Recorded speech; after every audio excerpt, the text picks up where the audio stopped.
한겨울 새벽 2시 대성호텔 그룹본가 저택. 전속 운전기사 강민준이 사모님 박은혜의 방 앞에 서 있었습니다. 문틈으로 카메라를 들이밀었어요. 방 안에서는 박은혜가 작은 아기 신발을 껴안고 흐느끼고 있었습니다. 찰칵 셔터 소리에 방문이 벌컥 열렸어요. 당신, 지금 뭐 하는 거예요? 강민준의 휴대폰 화면에는 수십 장의 사진이 가득했습니다. 복도 저편에서 불이 켜졌어요.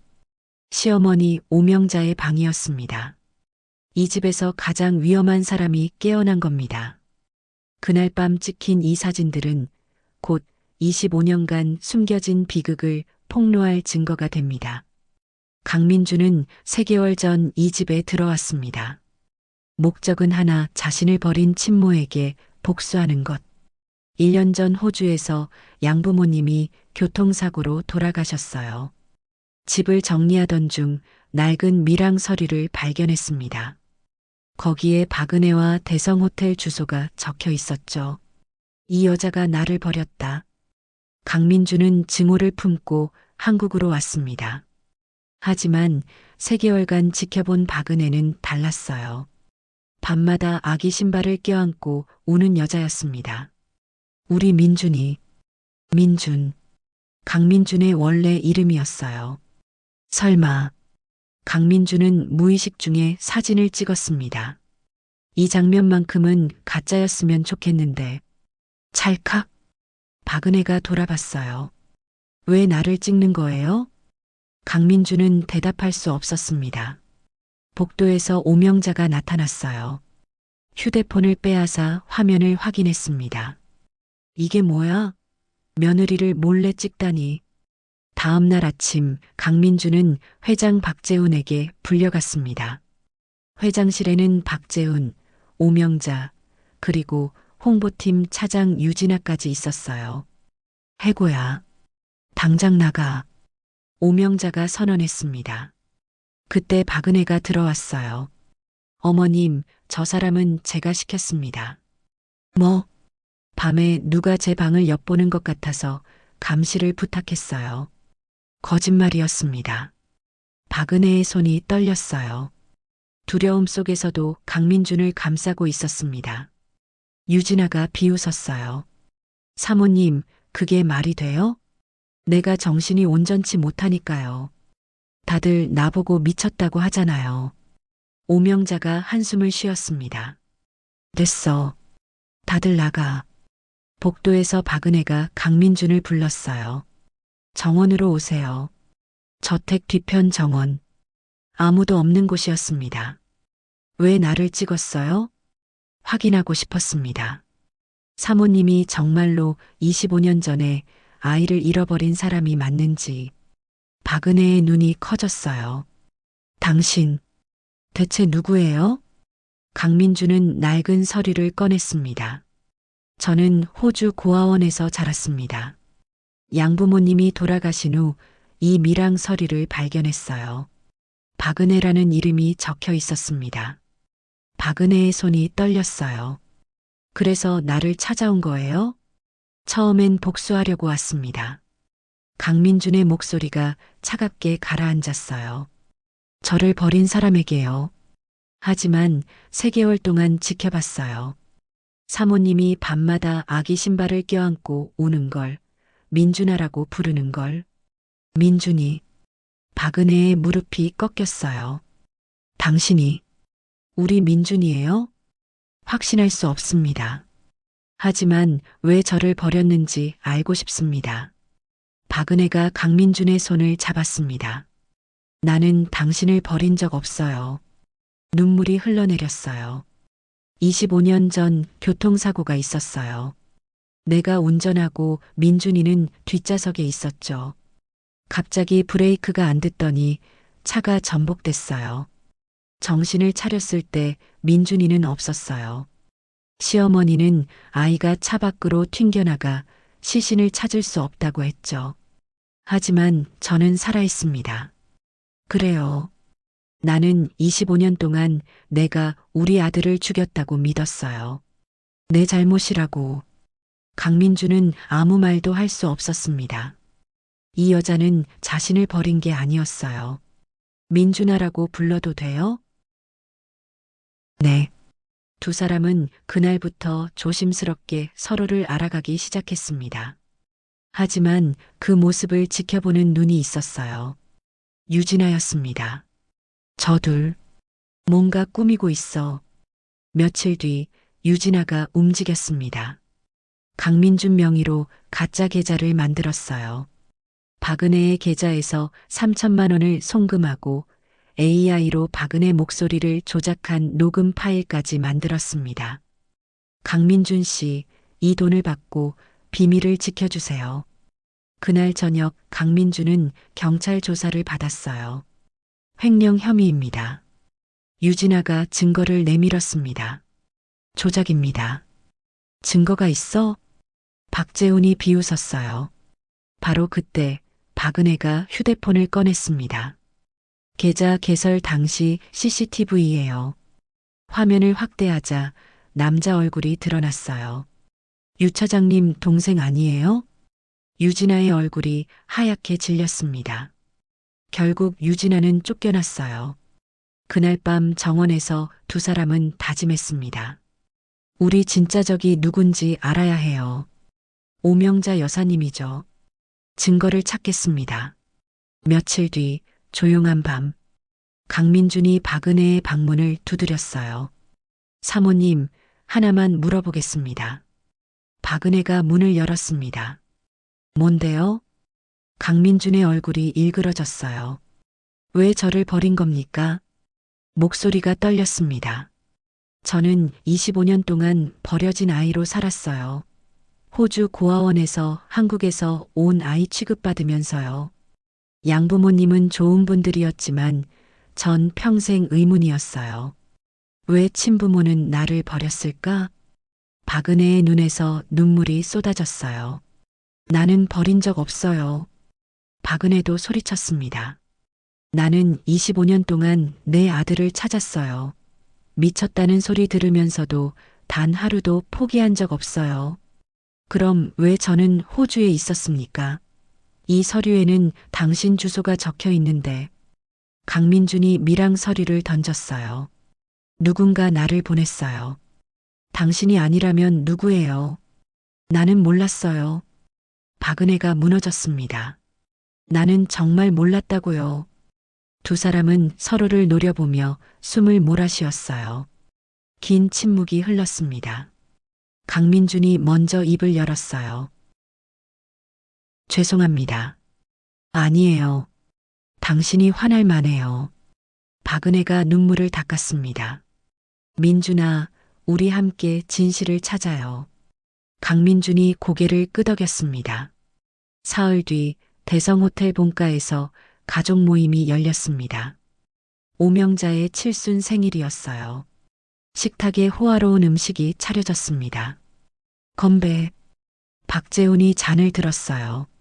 식사가 한창이던 중 오명자가 갑자기 멈췄습니다. 눈동자가 초점을 잃었어요. 민준이는 배에 태웠어야 했는데. 식탁이 조용해졌습니다. 부산 항구에서 그 브로커한테 돈을. 박은혜와 강민준의 심장이 뛰기 시작했어요. 어머니, 무슨 말씀을. 박재훈이 당황해서 오명자를 흔들었습니다. 내가 무슨 말을 했지? 오명자가 정신을 차렸어요. 하지만 두 사람은 들었습니다. 부산 항구, 브로커, 배. 그날 밤 박은혜와 강민준은 정원에서 만났어요. 부산 항구, 뭔가 있을 거예요. 내일 당장 가봅시다. 다음 날 새벽 두 사람은 부산으로 출발했습니다. 하지만 그 전에 박은혜는 결심했어요. 오명자의 서재에 잠입하기로. 새벽 2시 박은혜는 조심스럽게 서재 문을 열었습니다. 잠겨 있지 않았어요. 떨리는 손으로 책상 서랍을 열었습니다. 서류들, 장부들, 그리고 낡은 일기장 하나. 박은혜는 일기장을 펼쳤어요. 2000년 3월 15일. 오늘 일을 처리했다. 첫째 며느리의 아이를 부산으로 보냈다. 브로커에게 1억, 호주로 갈 것이다. 후계자는 둘째 며느리의 아들로. 박은혜의 손이 떨렸습니다. 다음 페이지를 넘겼어요. 2000년 3월 20일. 첫째 며느리가 계속 아이를 찾는다고 운다. 브레이크 조작은 재훈이가 처리했다. 경찰도 단순 사고로 결론. 브레이크 조작? 남편이 직접 한 거였습니다. 박은혜는 휴대폰으로 일기장을 찍기 시작했어요. 1장, 2장. 뭐 하는 거야? 등 뒤에서 목소리가 들렸습니다. 오명자였어요. 어머님. 내 서재에서 뭘 뒤지고 있어? 오명자가 다가왔습니다. 박은혜는 휴대폰을 주머니에 집어넣었어요. 제 아들. 어머님이 빼돌린 거죠? 그래. 내가 했어. 내 친정이 망해가는데 그 혈통을 우리 그룹에 남겨둘 이유가 있어? 어떻게 그럴 수가. 넌 25년 동안 미쳤다고 소문났어. 지금 뭘 말해도 아무도 안 믿어. 증거가 있어요. 일기장을 찍었어요. 오명자의 표정이 변했습니다. 경비들 올라와. 사모님이 발작을 일으켰어. 안 돼. 박은혜가 문 쪽으로 달렸어요. 복도에서 강민준이 나타났습니다.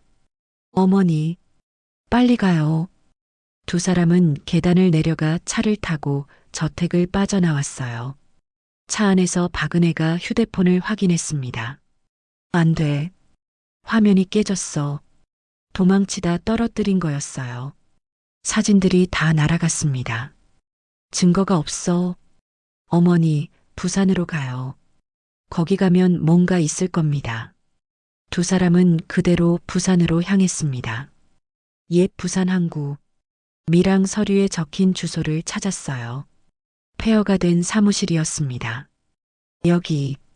안으로 들어가 캐비닛을 뒤지기 시작했어요. 박은혜의 발이 바닥의 작은 상자에 걸렸습니다.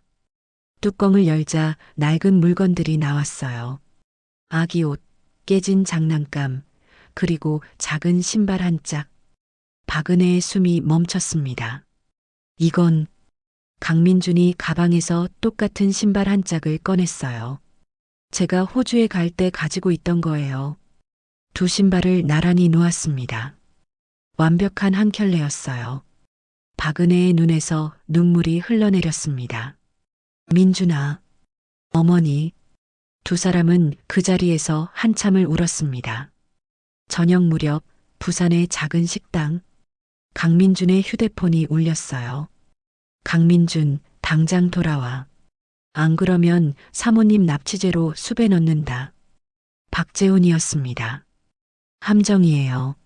알아요. 하지만 가야 해요. 이제 더 이상 도망치지 않을 거예요. 서울로 돌아오는 길 밤이었습니다. 두 사람은 이야기를 나눴어요. 민준아, 무서워? 아니요. 거짓말이었습니다. 나는 무서워. 하지만 이제 혼자가 아니잖아. 새벽 1시 대성호텔 본가에 도착했습니다. 1층 서재에 불이 켜져 있었어요. 박재훈이 술에 취해 소파에 앉아 있었습니다. 왔구나.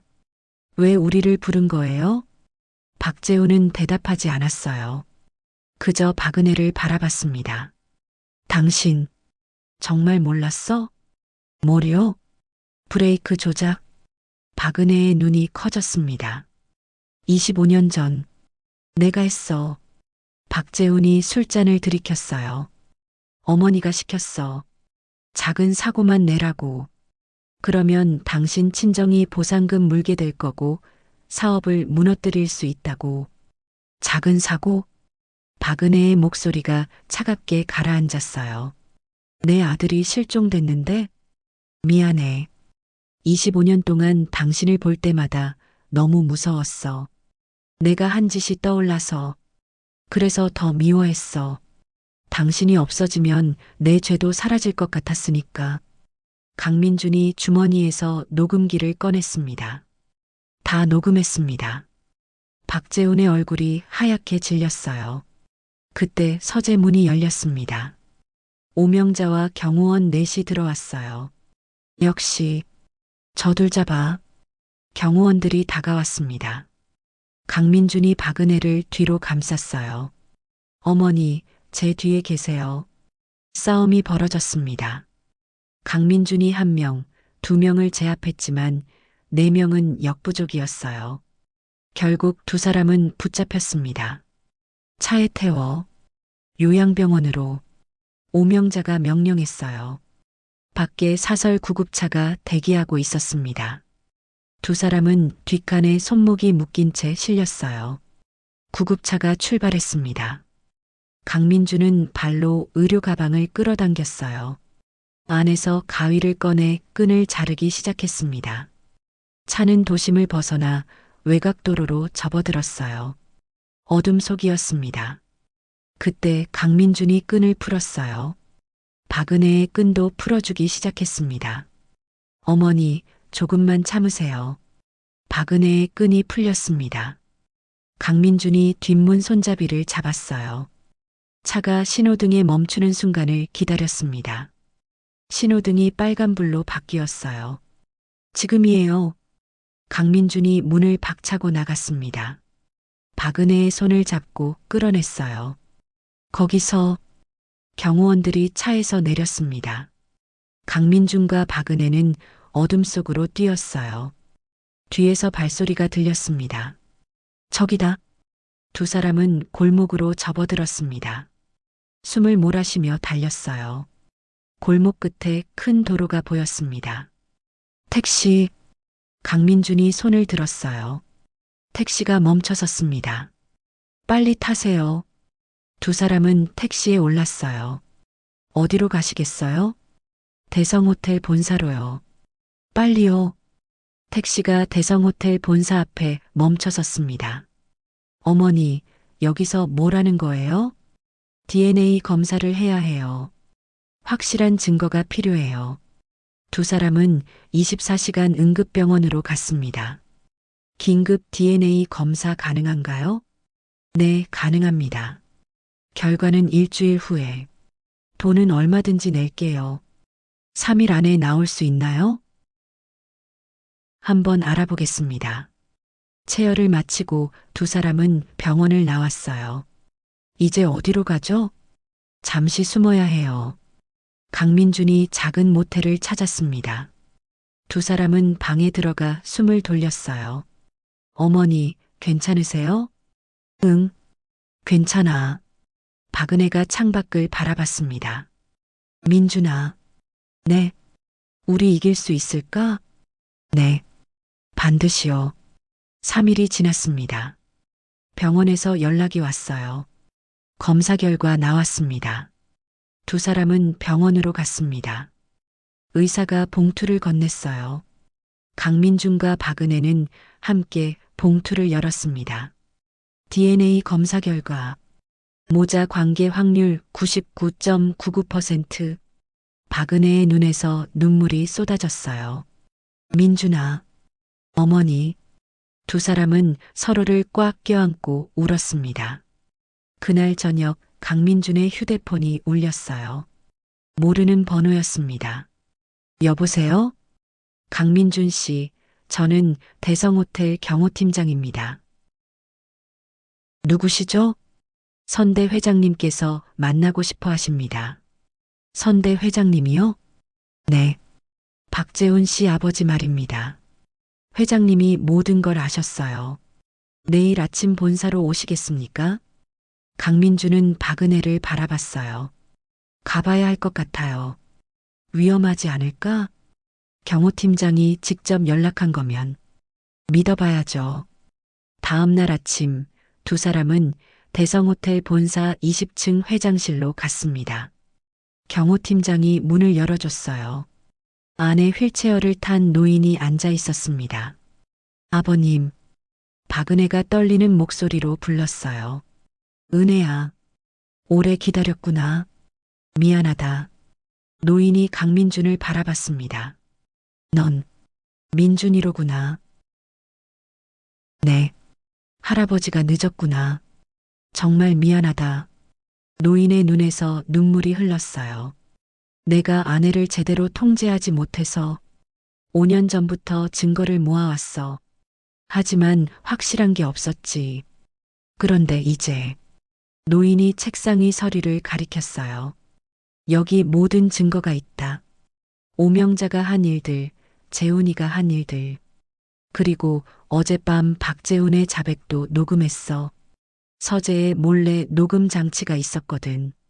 그럼 내일 아침 긴급 이사회를 소집했다. 모든 이사가 참석할 거야. 노인이 또 다른 서류를 내밀었어요. 그리고 이건 내 DNA 검사 결과다. 은혜가 병원에 입원했을 때 몰래 채취한 샘플로 미리 해뒀어. 강민준이 서류를 받아들었습니다. 이제 끝낼 수 있습니다. 다음 날 저녁 외곽도로 유진아가 고용한 검은 밴이 달리고 있었습니다.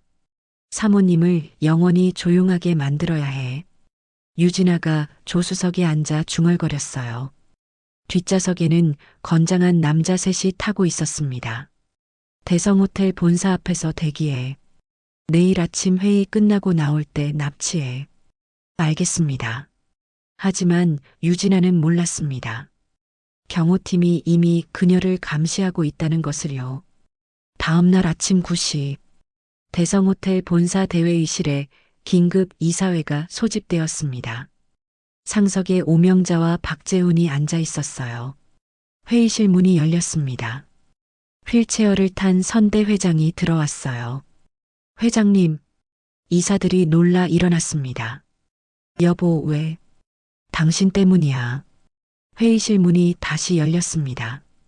박은혜와 강민준이 들어왔어요. 저 여자는 왜? 오명자가 벌떡 일어났습니다. 박은혜가 회의 테이블 앞으로 걸어 나왔어요. 25년 만에 처음으로 당당한 걸음이었습니다. 이사님들, 오늘 제가 이 자리에 선 이유는 25년 전 범죄를 폭로하기 위해서입니다. 박은혜가 서류를 테이블에 내려놨어요. 2000년 3월 15일 저는 교통사고를 당했습니다. 제 아들과 함께요. 사고 후 아들은 실종됐습니다. 시어머니는 아이가 죽었다고 했죠. 당연하잖아. 오명자가 소리쳤습니다. 아니에요. 강민준이 앞으로 나섰어요. 저는 죽지 않았습니다. 오명자 여사님이 저를 호주로 밀반출했어요. 밀항 서류, 송금 내역, DNA 검사 결과가 차례로 공개되었습니다. 그리고 이건 박재훈 씨의 자백입니다. 선대 회장이 녹음을 틀었어요. 브레이크 조작? 내가 했어. 회의실이 술렁였습니다. 바로 그때 회의실 문이 벌컥 열렸어요. 경호팀장이 유진아를 끌고 들어왔습니다. 이 여자가 오늘 아침 사모님을 납치하려 했습니다. 뭐? 이사들이 놀랐어요. 저 건. 유진아가 당황했습니다. 밖에 대기 중인 납치범들도 전부 체포했습니다. 경호팀장이 보고했어요. 곧이어 경찰들이 회의실로 들어왔습니다. 오명자 씨, 박재훈 씨, 유진아 씨 체포합니다. 수갑이 채워졌어요. 안 돼. 난 그룹을 위해서. 오명자가 소리쳤지만 소용없었습니다. 세 사람이 끌려나갔어요. 회의실에 정적이 흘렀습니다. 선대 회장이 박은혜를 바라봤어요. 은혜야, 25년 동안 미안했다. 아버님, 이제 됐어요. 박은혜가 강민준을 돌아봤습니다. 민준아, 내 어머니. 창밖으로 햇살이 쏟아지고 있었어요. 3개월 후 법정. 판결이 내려졌습니다. 피고인 오명자, 징역 12년. 피고인 박재훈, 징역 8년. 피고인 유진아, 징역 5년을 선고합니다. 망치가 내려쳤어요. 박은혜와 강민준은 방청석에서 그 모습을 지켜봤습니다. 끝났네요. 네, 어머니. 법정을 나오며 선대 회장이 물었어요. 면회 갈 생각 있니? 박은혜는 고개를 저었습니다. 아니요. 미워하느라 시간 쓰기엔 아까워요. 이제 행복해야 할 시간이니까. 두 사람은 대성호텔 그룹의 모든 지분을 정리했습니다. 전문 경영인에게 넘기고 하나 재단을 설립했어요. 흩어진 가족을 다시 하나로 만드는 재단. 6개월 후 서울 외곽의 작은 한식당. 민준아, 주문 들어왔어. 네, 어머니. 강민준이 앞치마를 두르고 주방으로 들어왔습니다. 작은 식당이었지만 항상 손님들로 붐볐어요. 점심 장사가 끝나고 오후 3시 두 사람은 식당 앞 벤치에 앉았어요. 힘들지? 아니요. 이게 훨씬 좋아요. 저녁 무렵 선대 회장이 휠체어를 타고 식당에 들어왔습니다. 할아버지, 오늘은 김치찌개 먹을까? 세 사람은 테이블에 둘러앉았어요. 오늘 재단의 상담 신청이 또 들어왔어요. 박은혜가 말했습니다. 10년 전에 딸을 잃어버렸다는 분이세요. 꼭 도와드려야죠. 우리가 못 도와주면 누가 도와줘? 식사가 끝나고 선대 회장이 돌아갔어요. 두 사람은 설거지를 하며 이야기를 나눴습니다. 민준아. 네. 행복해? 네. 정말 행복해요. 나도. 밤 9시 문을 닫았습니다. 두 사람은 식당 앞에서 하늘을 올려다봤어요. 별이 총총했습니다. 민준아, 25년을 기다린 보람이 있어. 어머니도 25년 동안 포기하지 않아줘서 고마워요. 두 사람은 서로를 꽉 껴안았습니다. 작은 식당의 불이 꺼졌어요. 모자는 손을 잡고 집으로 향했습니다. 어둠 속에서 그들의 그림자가 길게 이어졌어요. 한 사람이었다가 떨어졌다가 다시 하나가 된 그림자.